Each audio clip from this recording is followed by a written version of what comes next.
नारायण नारायण नारायण नारायण।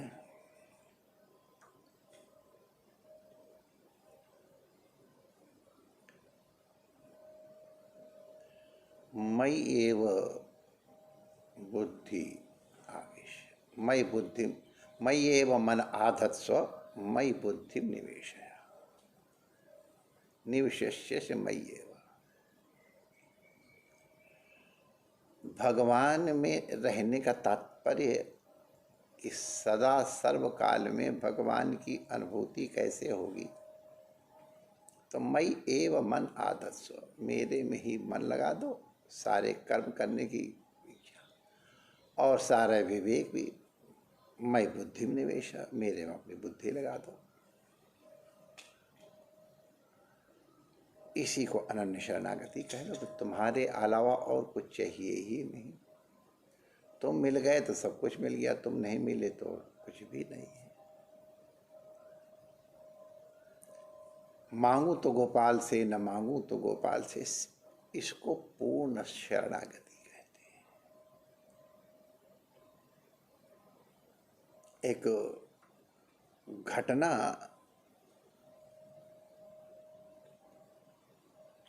हमारे इस भाव को दृढ़ करती है, इसलिए उस घटना को सुना रहे हैं।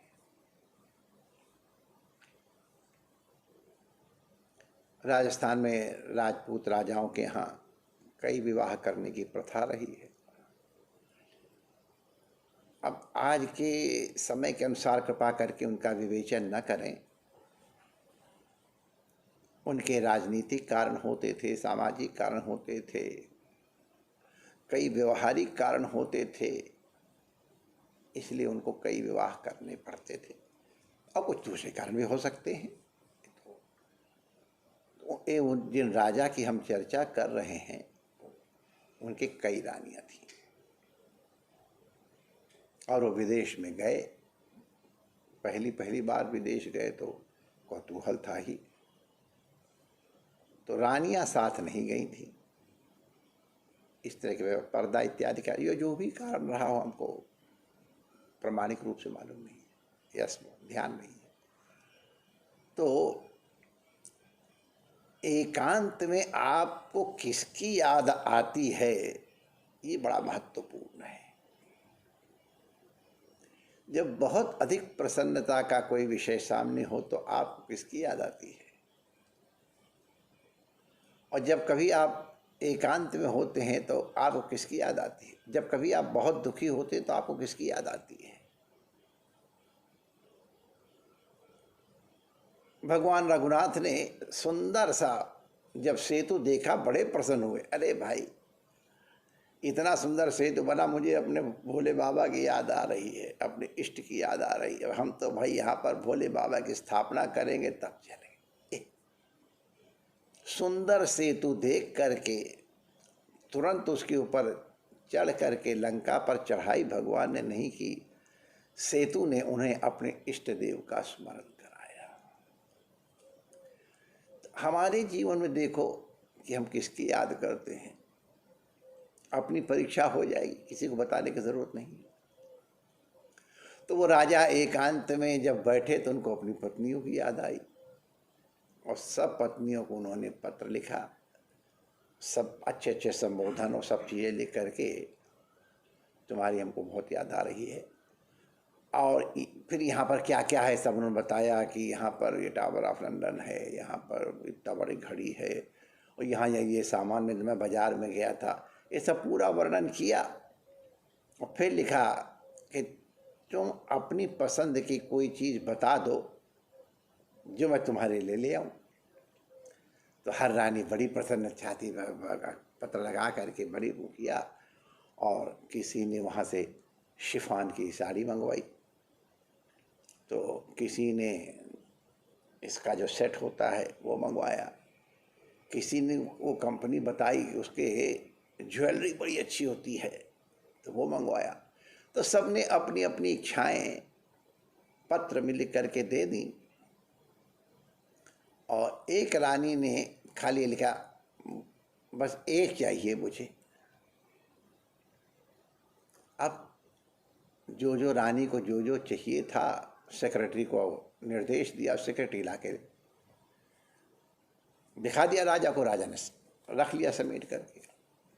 अब एक क्या चाहिए ये राजा को समझ में नहीं आया।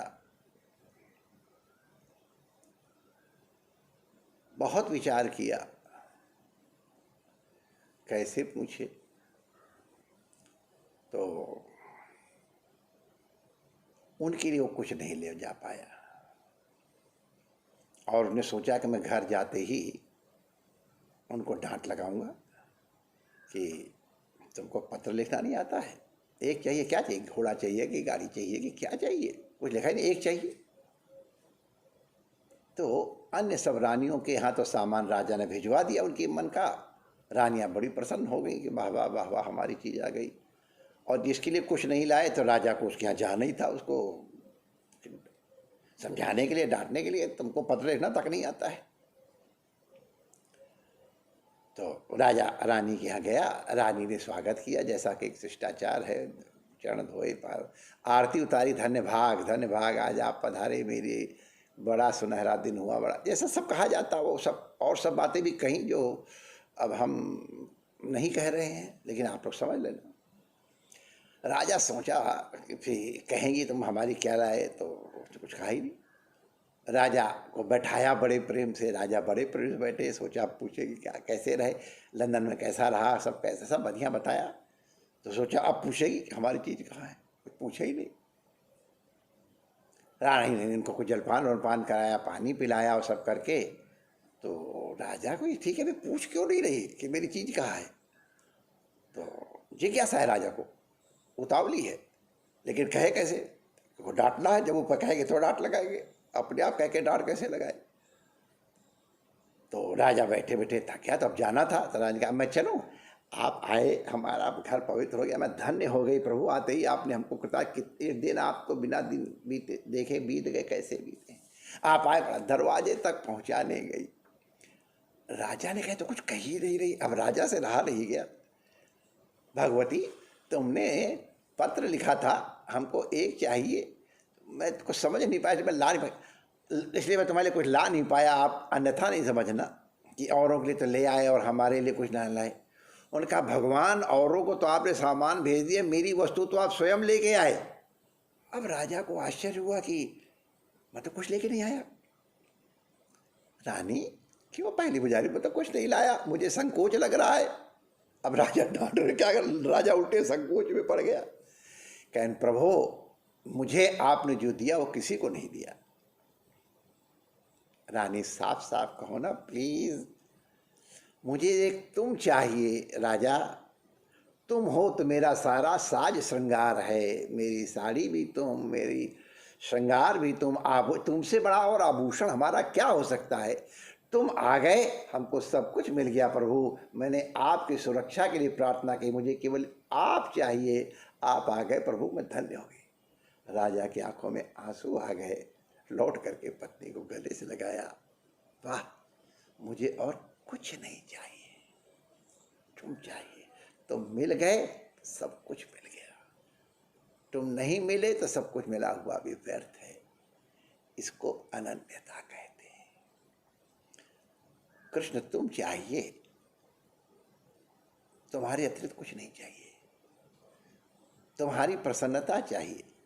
अगर तुम हमको रुला के प्रसन्न हो तो हम रो के प्रसन्न हैं, तुम हमारे नाच देख के प्रसन्न हो तो हम नाच देख के प्रसन्न हैं, तुम हमसे युद्ध करके प्रसन्न हो तो हम तुमसे युद्ध भी करेंगे, तुम हमारे संग कुश्ती लड़के प्रसन्न हो तो वो भी करेंगे। जिसमें तुम राजी हो हम हैं उसी में राजी, जिसमें तेरी रजा है। मुझे एक चाहिए प्रभु, आप मिल गए, मुझे सब कुछ मिल गया। भगवान से क्या चाहोगे, भगवान को चाहो, यही शरणागति का भाव है। जीवन में परम आनंद का इससे अनुभव होता है। ठाकुर हमरे रमण बिहारी, हम रमण बिहारी के बस और कुछ नहीं चाहिए। जय श्री कृष्ण।